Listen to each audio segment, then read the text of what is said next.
First, I want to welcome everybody today's information session. Hope everyone's feeling well and doing well. And I want to introduce to everybody Sai Islam, who I bet you many people know. He is faculty at Hofstra University in the Industrial Organizational Psychology program. I hope I'm getting all this correctly. And as well as the co-chair at ATD New York City, Talent Metrics. He'll tell you more about all this, and is the co-chair act also for Analytics Group. And I'm going to turn it right over to Sai and enjoy the presentation. I'm actually very excited. So Sai, take it away. Okay, great. Thank you very much, Elise. This is, I was just joking with Elise earlier that this is like one of the rare situations where I actually have somebody introducing me. Usually it is just get on the stage and say something about yourself. But it's nice to be able to, get an introduction. And it's always nice to talk to students from Baruch and from all over the tri-state area.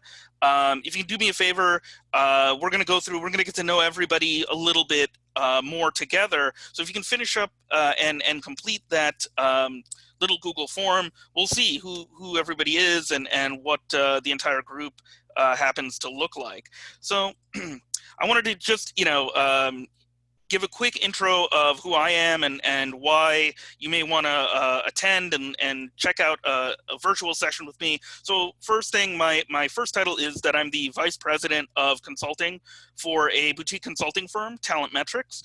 And that's part of the reason I'm here is that I'm going to talk to you guys a little bit about my career journey and about how I got into kind of boutique consulting.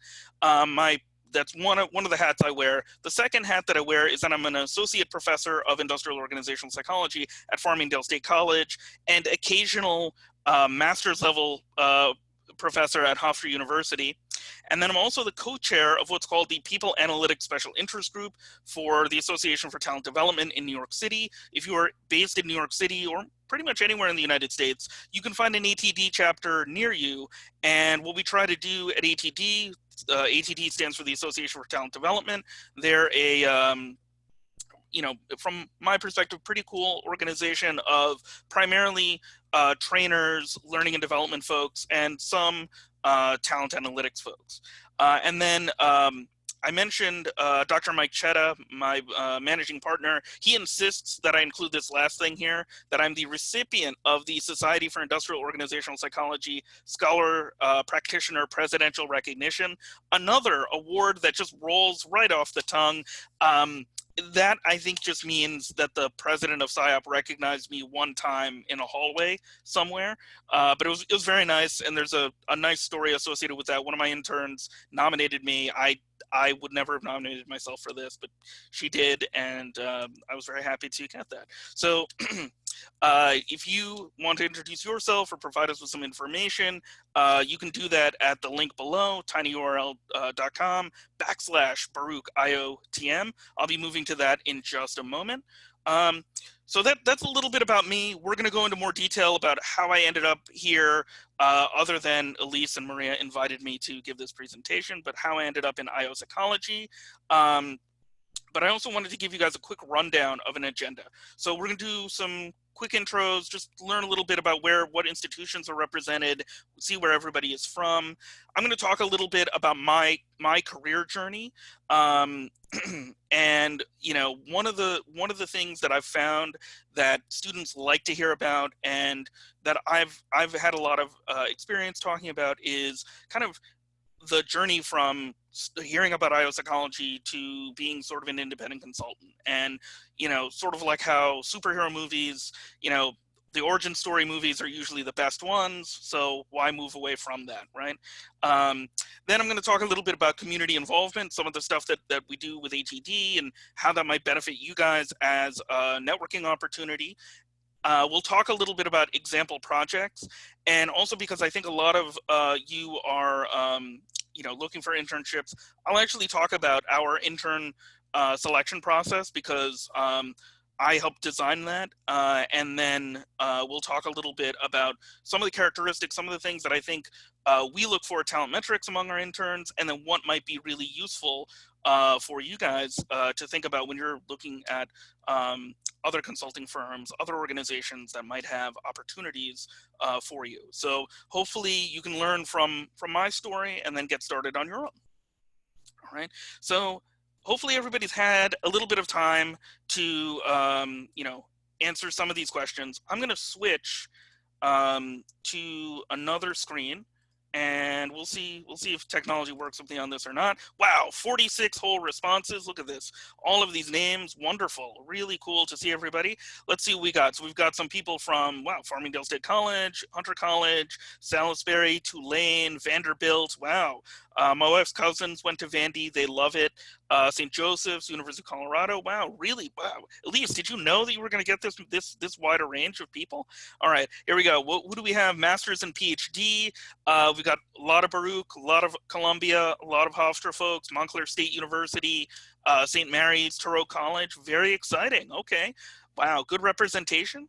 Let's see who we've got here. So we've got 73.9%. Looks like a lot of current master's students, a few current PhD students, some alumni, and some entering masters in fall 2020. Very cool.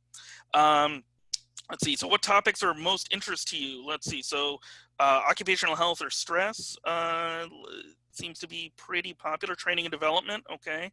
That is maybe my favorite area. Organizational development. Okay. And people analytics. Okay. We'll talk a little bit about that. And then what topic area is your current internship focused on? Let's see. So what's the most common one? So we've got, wow, this actually surprises me. 56.5% of people here are involved in OD. That's really interesting because usually I don't see that breakdown. A lot of times I get a lot of people from training and development and from other spaces. That's super interesting. And then people analytics, a lot of folks from people analytics, and then a lot of people interested in occupational health, training and development. Okay, and occupational health, about 24%. Very interesting. So what we're going to do later on, and you might have noticed I included a little section here about if you were interested. We're putting together, because of the COVID crisis, we're putting together a little set of resources for students and HR practitioners that are concerned about where they're going to be working, what they're going to be doing in the future. We're putting together some resources, some self-reflection resources that will be helpful for you. I'm hoping that those will be done by the end of May, and that they can be released, and hopefully they help everybody find internships and jobs in the future. So let's switch gears and let's talk a little bit about this formal presentation. Let's talk a little bit about where I came from, since I know now where everybody else came from. So I started at Rutgers University, and when I was at Rutgers University, I thought that I was going to be a South Asian stereotype. I thought I was going to be a medical doctor. I said, wow, that's what I want to do. My, oh, no, I didn't realize that you were at Rutgers. My brother is a doctor. A lot of my uncles are doctors. And I thought, yeah, I'm going to go and, I'm studying bio. That's what I'll do. I did an internship one summer at a hospital, and I really did not like it. I didn't care for it. It wasn't what I thought it was going to be. The experience, nothing in the hospital looked like the show ER. It didn't look like Scrubs. It wasn't what I was expecting. So I was like, all right, this is really what I want to do. But I had invested an enormous amount of time. So I said to myself, all right, what do I do? And I decided to look. I was minoring in social sciences. I was only majoring in bio to go to medical school. I said, if that's out, I'm going to switch my major. I took an extra year, switched majors, graduated with an economics degree, and then ended up with a job at Kaplan. I started as a SAT instructor, and then ended up becoming a trainer and a recruiter for them, and eventually I ended up managing one of their offices. At Kaplan, I was working there for a few years, and I decided, I don't know where I'm going to go, but maybe I should, pursue an MBA. And I was working in a lot of HR related functions, in recruiting, in training, in selection, and I liked all of that stuff. And I said, okay, maybe I'll do that.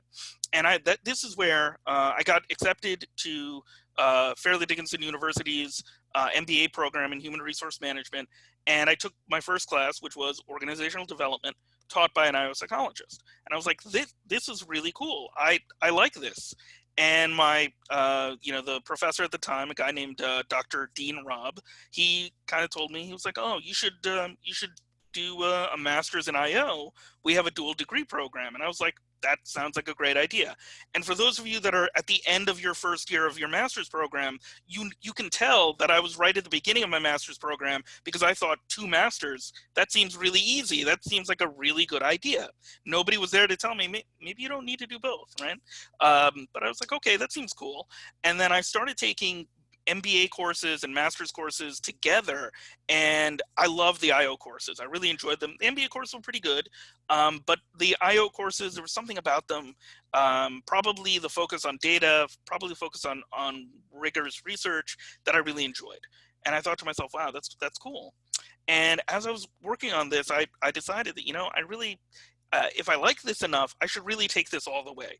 I should pursue a PhD. And I decided to pursue a PhD with a sense in mind that I would become an academic, whether full-time or part-time. I knew I wanted to teach.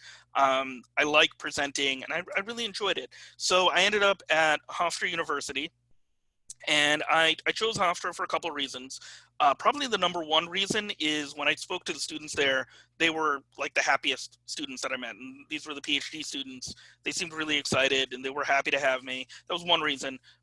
Second reason was it wasn't too far from home for me. I grew up in New Jersey, so I really didn't want to go too far away. I actually, when I applied to PhD programs, I applied to about 15, which is about 7 more than you probably should have applied to. I wish I could get the hundreds of dollars that I spent back on that. But Hofstra just was a good fit, and I really enjoyed my time there.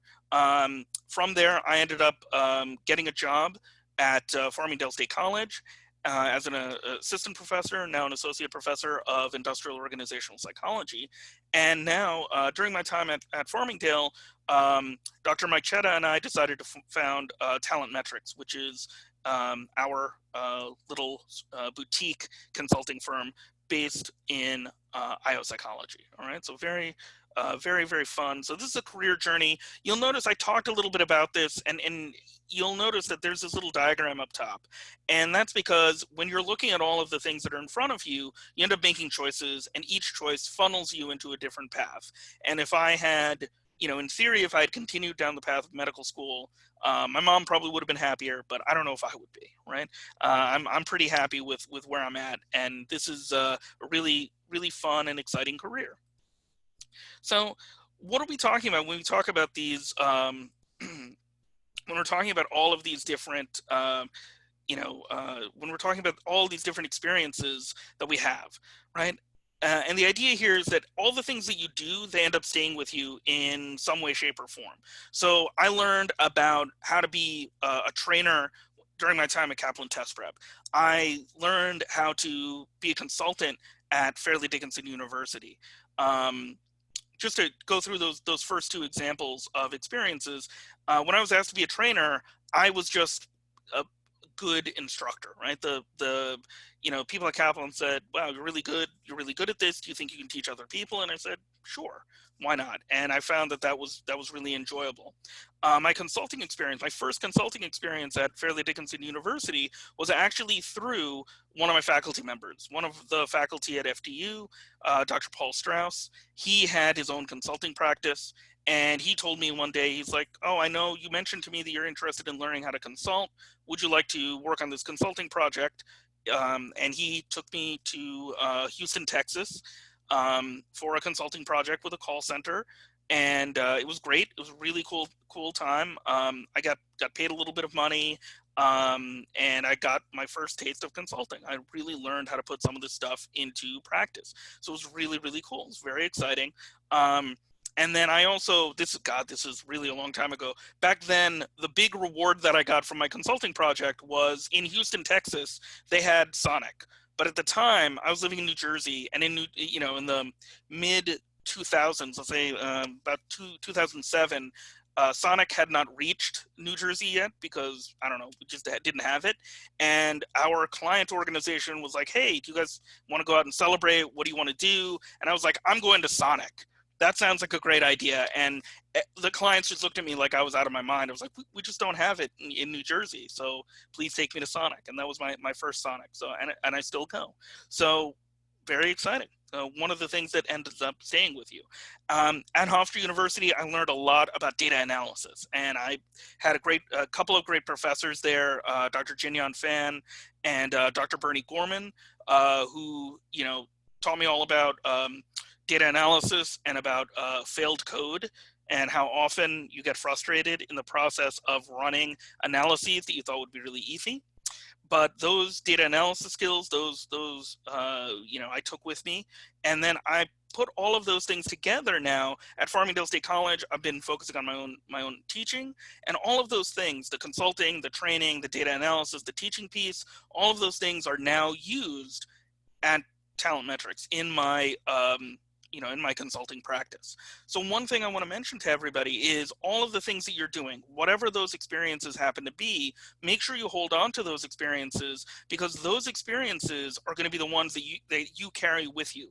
They're going to continue, and whatever experiences those are, they could be classwork, it could be other things, you want to make sure that you take those with you, right? And that you carry those experiences, because those will be very helpful in the future. Right. One other thing I learned from my experiences at at all of these different institutions is how much value there is in community building. So at each of the institutions that I was at, Fairleigh Dickinson University, Kaplan, my experiences at Hofstra, now at Farmingdale State College. At every location, I've been able to build some really great community, both internally within the organization and then also externally. So many of you in the New York tri-state area, you know about Metro, which is the New York Metropolitan Association of Applied Psychology. That's basically the group of IO psychologists that exist there. I'm very involved in the Association for Talent Development. We'll talk about a little project that we just completed for them a couple of weeks ago.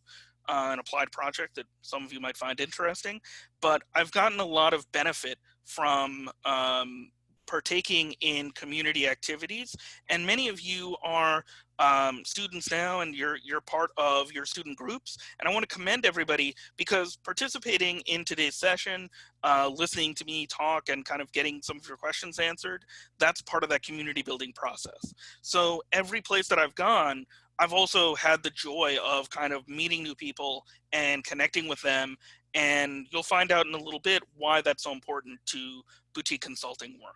All right, so all of those networks that you might be a part of, all of those organizations that you're a part of, any of these groups, they can provide a lot of value to you if you give of yourself, and you'll find that they're incredibly valuable in the future. All right, so here's a couple of quick self-reflection questions. So these are some things, since we talked a little bit about my career journey, here's some things I want you to think about. And you'll notice I brought the Ron Swanson image here. I know what I'm about. And a big important question for you as you work through your master's program, your PhD program, whatever your education is, you should be thinking about what you are about as a future practitioner. So when you think about this, and you can we'll take a minute or so just to have you jot down some answers to this. And these are purely for you. So number one, what courses did you enjoy? Was there a topic that really came out to you and you said, yes, this is what I really like? For me, that was training and development. That was some of our stats courses, especially our qualitative research methods courses. I love qualitative methods. I think they're a lot of fun. When you think about work experiences that you enjoyed, so all the training work that I've done in the past, I've always enjoyed. Any work where I was able to work with someone else and build a solution, that was something that's always resonated with me. And then where do you see yourself working? And you'll notice that there's a wide range. This is one thing that makes being career services for IO students very challenging, and I think Elise can talk to this as well, is there's so many options for you. You can go into a career in traditional IO psychology, whether that's selection, whether that's test development, something along those lines. You can go into traditional HR, human resources. When I first started, I was doing a lot of very traditional HR work. I helped people fill out I-9 forms. I had them fill out all sorts of other documentation, collecting, going over legal paperwork. And then you can also do OD, which is organizational development, and it seemed like a lot of you were interested in that. So these are just some questions that you should be thinking about as you go through your own career, because these are questions that I asked myself as I was moving through my career. What courses did I like? What work experiences did I like? Where do I see myself working? How do I see myself working? And for those of you that remember Donald Super's career theory, or Holland's, career theory, know that you're not going to be in just one career. On average, Americans move between 5 to 7 careers, not 5 to 7 jobs, but 5 to 7 careers. And one of the cool things about the IO psychology degree is it's very flexible.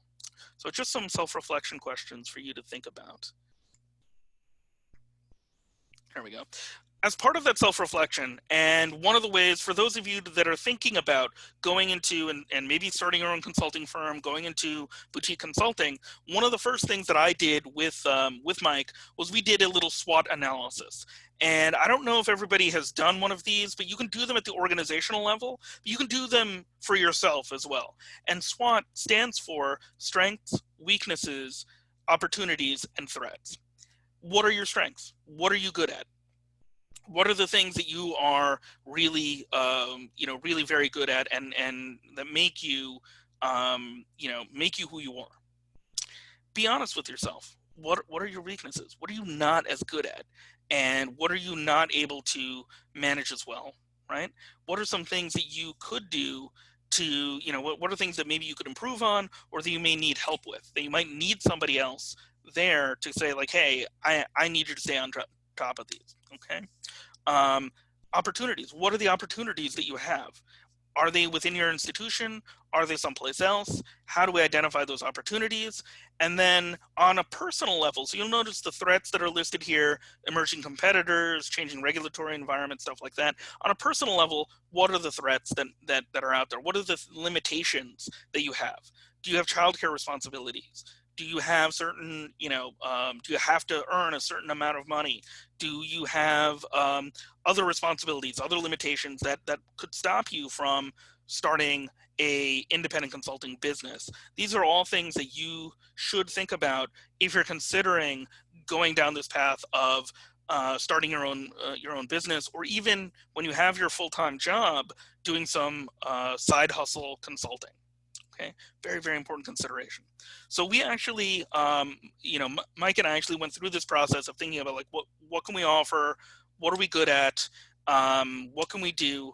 And who are our competitors? Like what stage and what level, what client really looks like a good client for us? And we'll talk a little bit about some of the clients that we've worked with.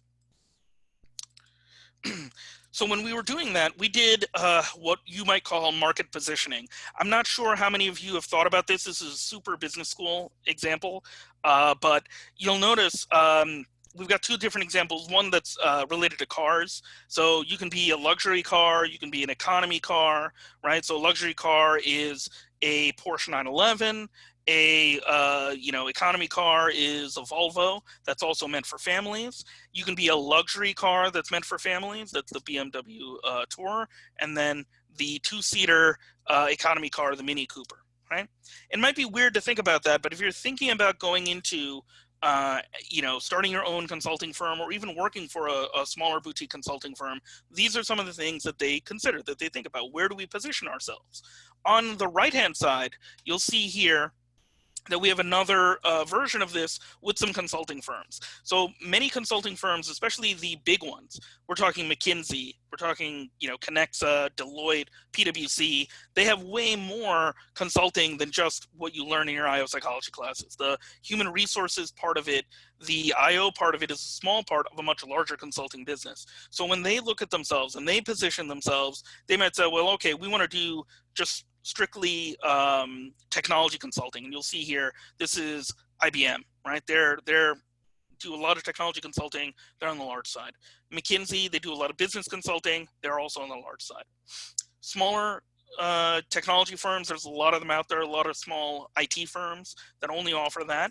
And then there are a lot of other big companies or smaller companies that focus purely on business. In this case, our example is Cambridge Strategy Group. So one of the things you're going to notice is that if you're thinking about either starting your own business or working for one, you should understand their marketing position.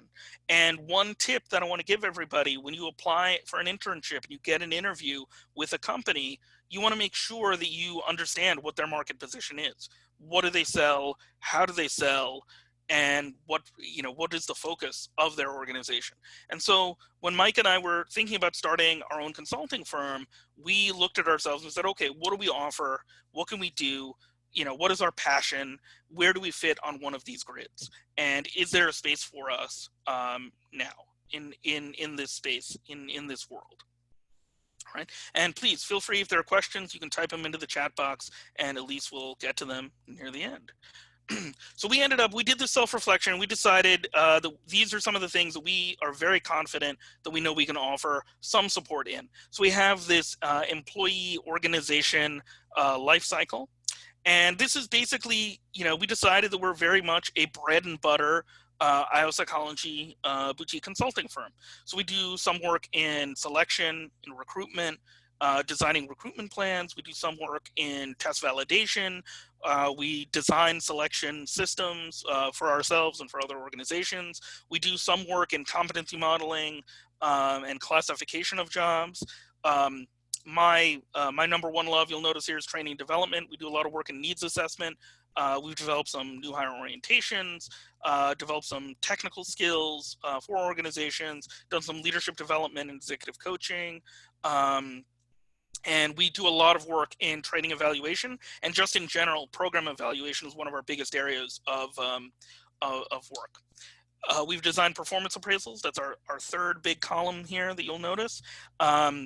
Developing criteria, developing the actual forms that people use in performance appraisal, looking at individual and organizational level team statistics, developing 360 appraisals. I'll talk about an applied example of this in just a little bit.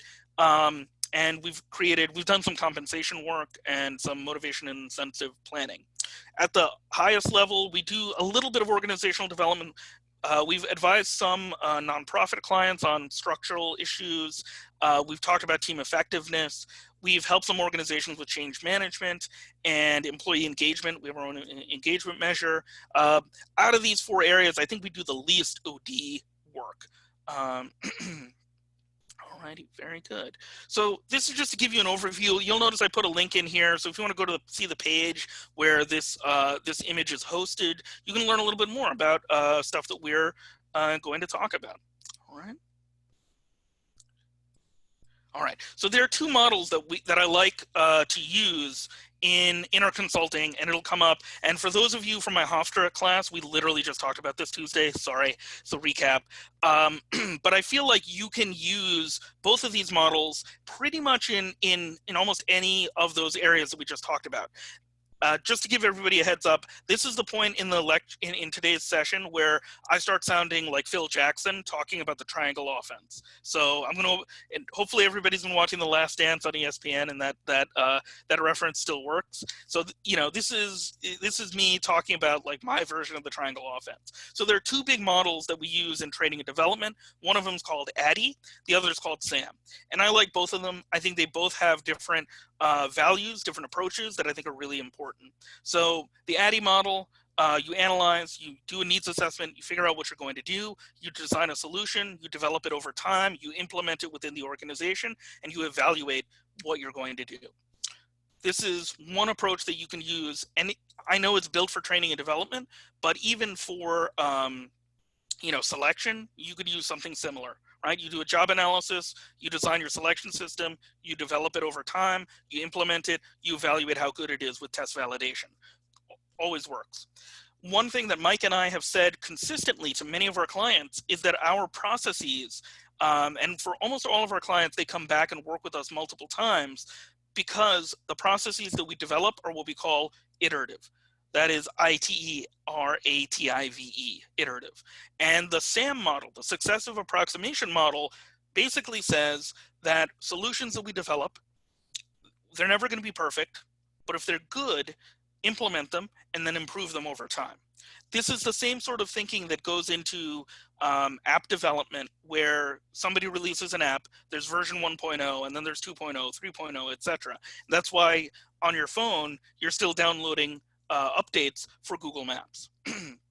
So this is another approach that we take, where we say, okay, let's design a solution. We'll evaluate the problem, design the solution, develop the solution, implement it, evaluate it, and we go through those continuous iterations.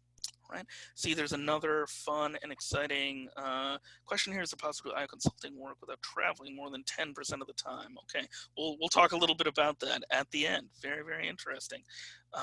Okay, so these are two models. And so one thing I want to do here as well is we have certain very, very clear philosophies that we use. Number one, both models are built and rooted in data. Secondly, both models require some understanding and some knowledge of your research methods. And third, we use evaluation techniques to judge the effectiveness of our programs. And so this is a big selling point for many organizations that we work with. They want to know, how effective are the programs that you've designed for us? Is there stuff that we can do in the future? And so that kind of typifies our clientele, that they're very committed to this idea of being very much invested in creating change. All right. And all right, let's move on. So some example projects. This is a list of some of our clients, not all of them, but I wanted to go through a couple of examples. So we've run the gamut, working with organizations from small nonprofits to large faceless organizations. We've worked with a number of sports teams, which is weird, and that's not intentional, because even though Mike and I are big sports fans, it's just something that happened.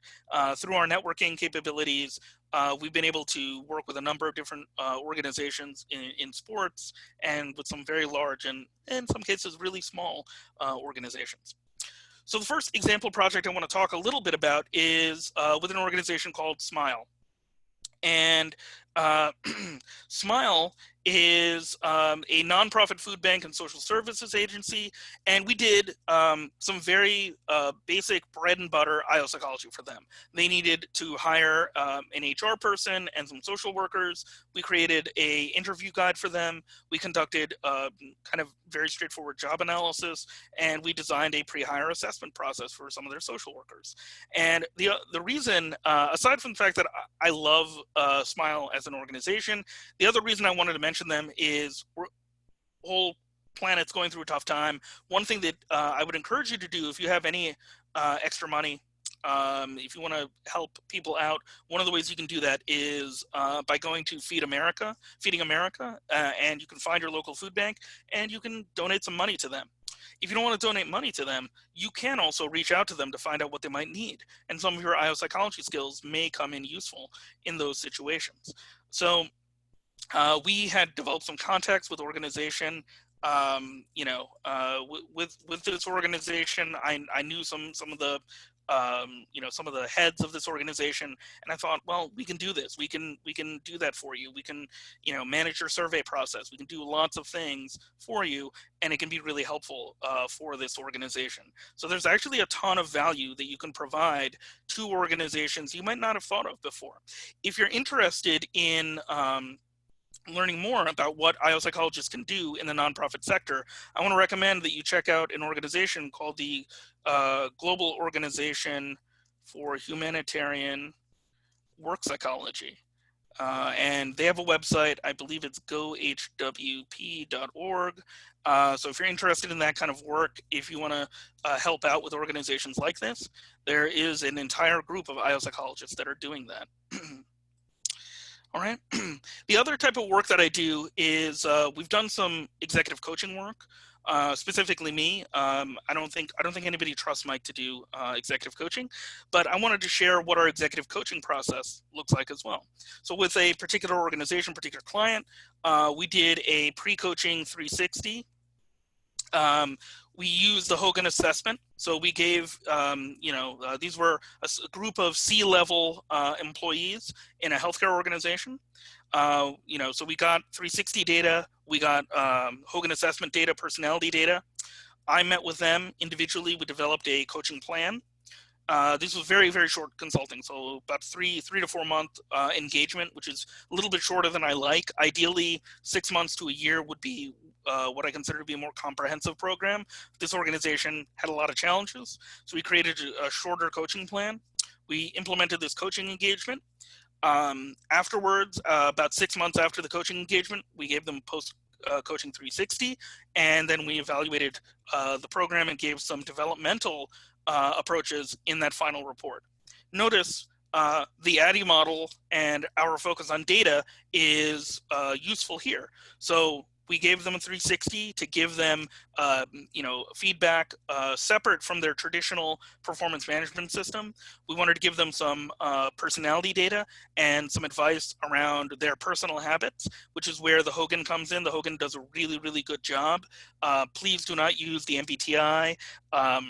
You could use the DISC, but it's not that good. But Hogan really works very, very well for this. And then one of the things that I ended up doing was kind of developing materials for a coaching plan, for assignments that each coach would or each client would do between sessions. And I tried to create a very personalized experience for these 5 executives.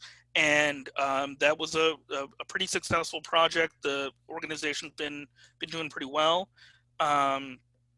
So Diana asks, why do you say the DISC is not that good? So the DISC is good for self-awareness, right? But from traditional, I'll answer this now because I think it's important. But from traditional metrics, I don't think the validity is great, and I don't think the reliability is that great.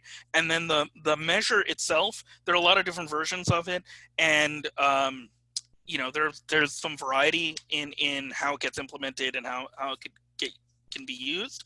My suggestion, if you're going to use the DISC, primarily use it as a self-reflective communications tool. That's what I think it's always been built for. People have used it. I've heard of organizations using it for selection. Please do not use it for selection. Do not use it for performance evaluation. But you can use it to jumpstart conversations around communication style. That's what I think it's built for. But for any of the higher level, requiring reliability, validity stuff that we need as IOs, I would stay away from that. All right. So another quick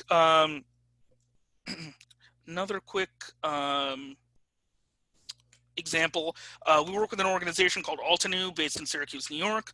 I did a little team building work with them, and also did some what's called customer journey mapping with their organization, with their team members. So we were trying to address things like communications issues. We did a little mindfulness training with them, and we tried to help them develop an understanding of their branding and their company position. All right, so these are just some examples of projects that maybe you wouldn't traditionally think of as being IO psychology, but we can create and design a workshop or a process that can help an organization to do that. So essentially our goal was to help their team develop a better customer experience through their website and through human interaction. So you can do all of these things in a variety of ways. All right. So I'm going to skip over some of our all right, we also did an assessment of the retreat. We ran their retreat for a little while. And we also gave them a little employee engagement survey. So most of you probably know what this looks like. Most of this was survey-based. We did a couple of interviews just to find out how we did. All right. We also did some research with ATD Long Island. We looked at member location data. I'm not going to go through this whole thing, but if you're interested, you can read this full white paper that we wrote with some of our interns at tinyurl.com/ATDLI white paper TM. One of the authors of that white paper is actually in this room right now. His name is James Wolfe. I've outed you, so feel free to message James with questions about this. Here are some fun pictures. All right. Let me talk a little bit before we move into questions. Just want to go through our intern selection process and then give you guys some advice about internships. So at Talent Metrics, we have a couple of steps in the intern hiring process. We ask you to complete a written application. We ask you to do some pre-testing, usually around statistics and IO psychology. Then we do a virtual interview, and then anybody who gets through this sort of multiple hurdle process, they get onboarded. All right. After, you might be wondering, so what is it that we're looking for? So there are a couple of things that we look for in an intern, and I think these are maybe broadly applicable to some other organizations. Couple things: conscientiousness, the willingness to try new things, the willingness to learn. We want to know what your career goals are in the process of bringing people on, because we try to craft the internship a little bit to give you some learning that fits your career goals. We have an intern that told us, I want to know what it's like to work with clients, and so we take him on client engagements. We take them on visits. And then adaptability. We are a small firm. Things change. We move quickly. We expect you to move quickly. A couple of skills that we're looking for. So some basic statistical knowledge. If you know how to do regression, ANOVA, t-tests, that's usually enough. I'm not giving you like the really hardcore heavy duty stuff. I may ask you to do some data cleaning for me. And I also like having people who can write well. It's a very important skill. One piece of advice that I actually gave this morning to somebody that I wanted to include in this presentation is at the bottom of the screen. And that is, don't try to do too much. Pick your spots and hit the open shots, which is basically your intern supervisor should be setting you up to have these wins, have these successes, and they're going to pass you the ball. Just knock down the open shots that they give you. All right. So let's talk a little bit. So I want to thank everybody, and let's move into questions, because I've only got about 5 or 10 minutes left. So I think we saw, Elise, you wanted to ask some questions from the audience? I do, and my connection's a little unstable, so if that happens, okay, I might ask Mike to pick it up for me. But I just want to say, for those who are at Baruch Weissman, I did post those internships on Simplicity, so you'll see those internships posted. All right, first question: what would you advise somebody who wants to work in people analytics but lacks previous HR experience? So one thing I might recommend in that situation, if you don't have HR experience, then there are 2 routes you can take. One is you can just do, you can find data sets online and create example projects. One thing I recommend to all master's, PhD students is you should be creating a portfolio of work that you've done. And that's classwork, that's volunteer work, that's work from part-time jobs that you've had, and you should be accruing some sort of portfolio to show people what you've done. In the same way that during today's presentation, I can give you concrete examples of what we've done with organizations, you should have that sort of portfolio. And if you don't have HR experience, but you know how to run regression or you know how to do some analyses, I think that's very, very important. I think it's really useful. All right. I think it's very, very important. And Deborah, I think we've met before, so you can feel free to reach out to me individually if you need some help learning more people analytics stuff, but hopefully that helps. Hi, I just wanted to jump in quickly and mention, and you kind of touched on it, even if you've managed projects or dealt with difficult timelines, all those things show that you have soft skills that would be expressed working in HR. So definitely highlight the things that show your skills, your knowledge and abilities. They don't have to be, like I said, directly HR related. Yeah. Elise, what's our next question? It's my favorite part, by the way. All right.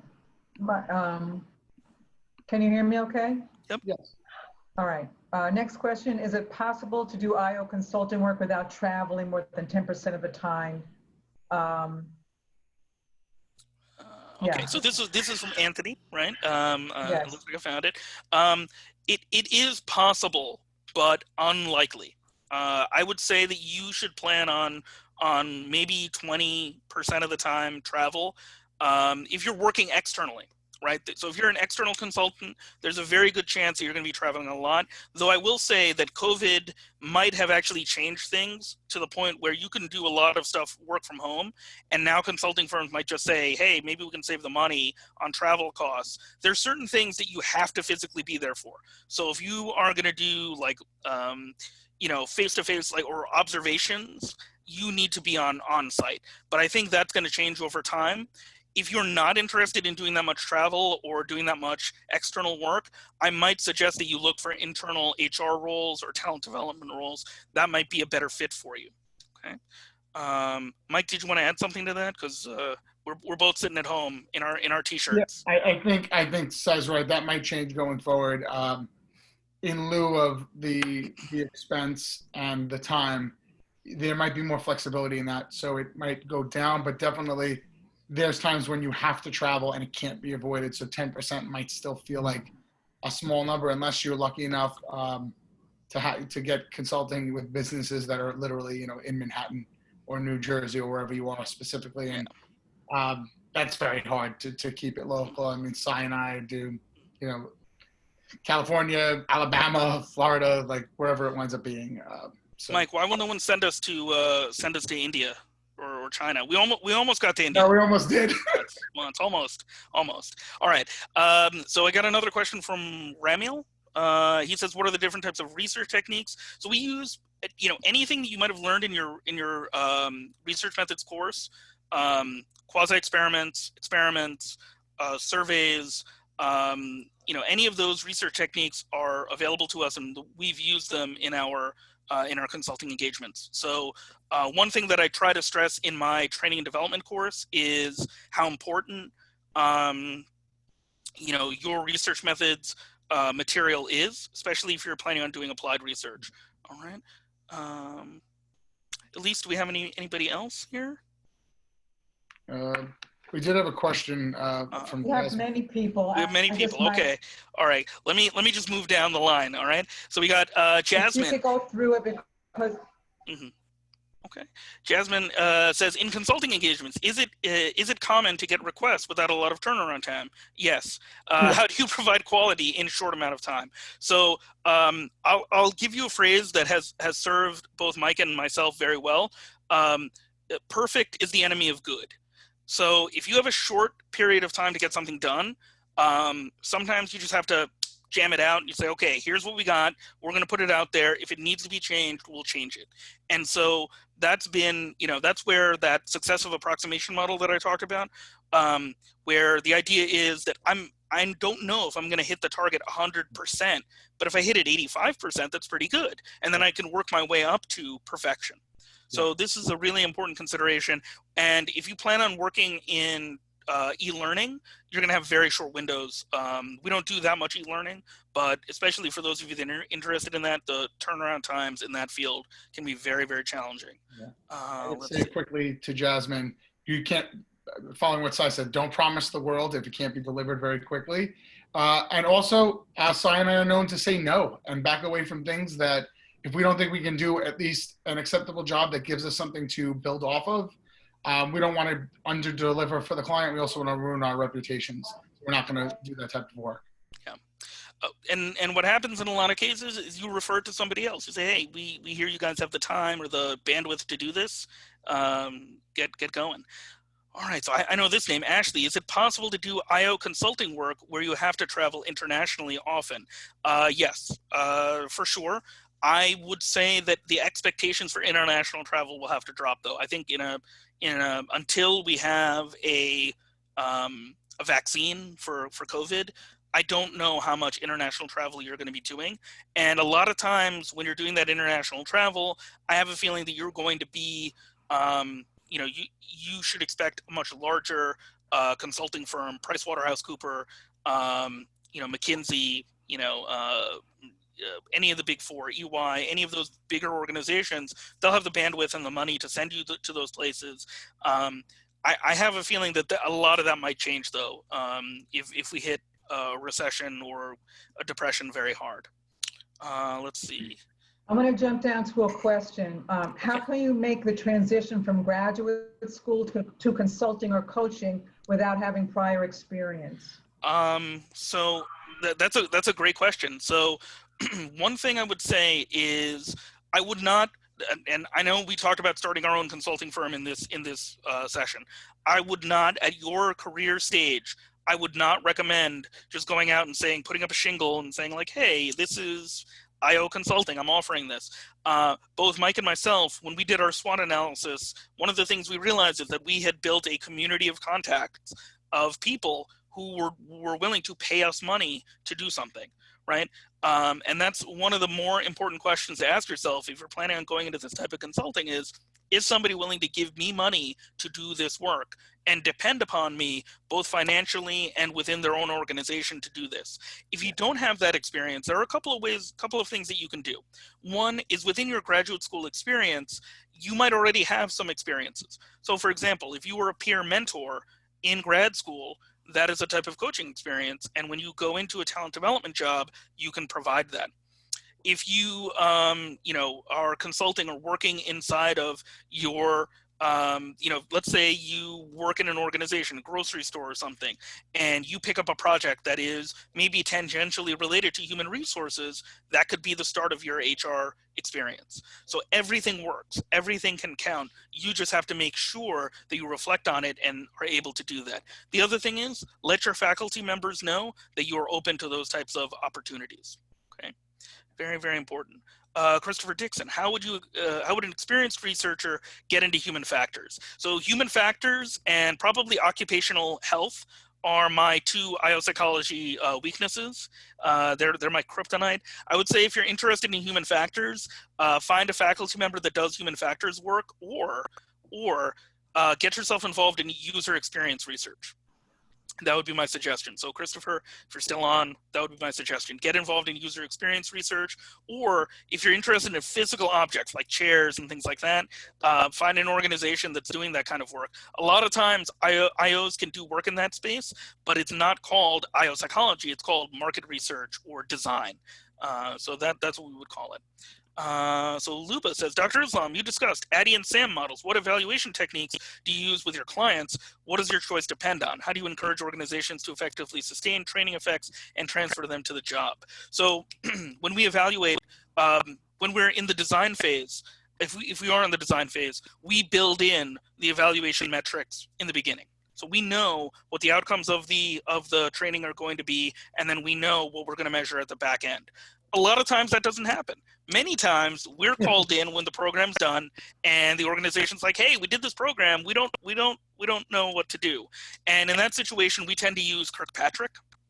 We use traditional Kirkpatrick metrics, and then we try to give monetary value for a lot of the behaviors that we're looking at in the organization. And so we have to kind of go back and think through the process and say, okay, you train them on X. What does X actually mean? What does it actually look like in our in a behavioral sense?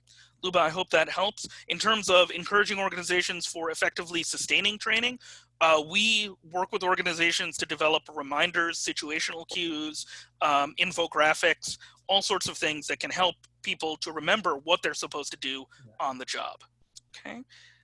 Let's see. Maria, is it possible to do IO consulting work where you have to travel international? Okay, no, I got that. Yeah, from Matt from Toro. Oh, okay. So let's. Oh, Matt. I know Matt as well. All right. So consulting involves a great deal of trust with clients. That being said, some clients experience difficulty in accepting organizational issues. How do you deal with this? So, a lot of what we do. So we are only brought in by organizations and by stakeholders who trust what we do. And then what we have to do, a big part of our work is building trust in that organization.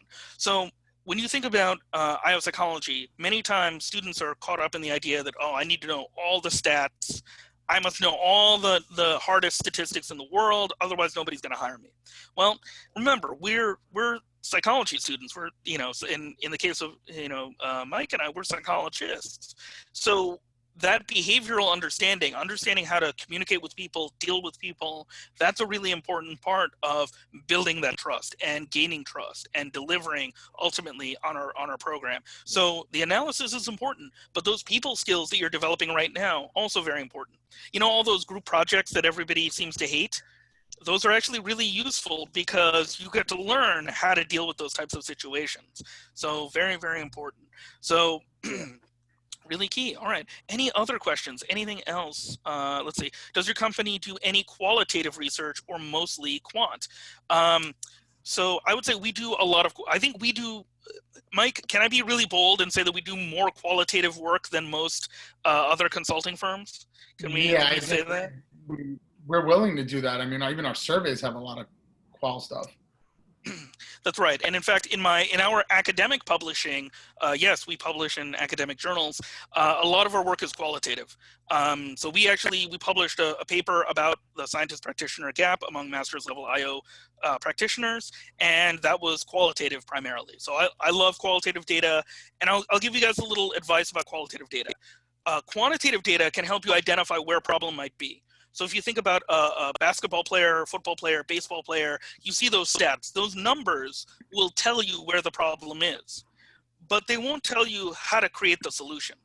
If you want to create the solution, you actually have to watch them, you have to actually talk to them and develop and do that qualitative research. So very, very important to do that. All right, let's see. One more question that we've got here. Veronica, you say, I was curious as to what data analysis tools other than SPSS you recommend we get familiar with. What's practical to use, and what do you find yourself using most often? So the number one thing that we use, and Mike mentions this, R is the future of complex analytics. But if you don't want to learn the level of coding that you need for R, get really good at Excel. I would say that we spend a lot of our time in Excel. Even if it's to import something into R, we spend a ton of time in Excel. And the other good thing about Excel is Excel can actually do t-tests, ANOVA, your basic descriptives. It can do regression if you need it to. The only difference is that you have to tell it what to do. SPSS already knows. SPSS knows what every column means. Excel doesn't know any of that. So you have to tell it all of those things. But the other cool thing about Excel, every organization has it. They don't have to buy a license. They don't need to do anything. You can get started right there. If you like SPSS, there are two really cool SPSS analogs that are free. And as Mike will tell you, I don't want to pay money for anything if I don't have to, especially when it comes to data analysis. Those two tools are JASP and Jamovi. And you can find those online. They're free. They look exactly like SPSS. They're really helpful. All right, very good. Any other questions? I think, Maria, I will defer to you. Have I run out of questions at this point? If there are any other questions, you can let me know. I think we're about wrapping up, actually. Okay. Okay. With the questions, and I wanted to first thank you and Mike profusely. I think this has been extremely helpful.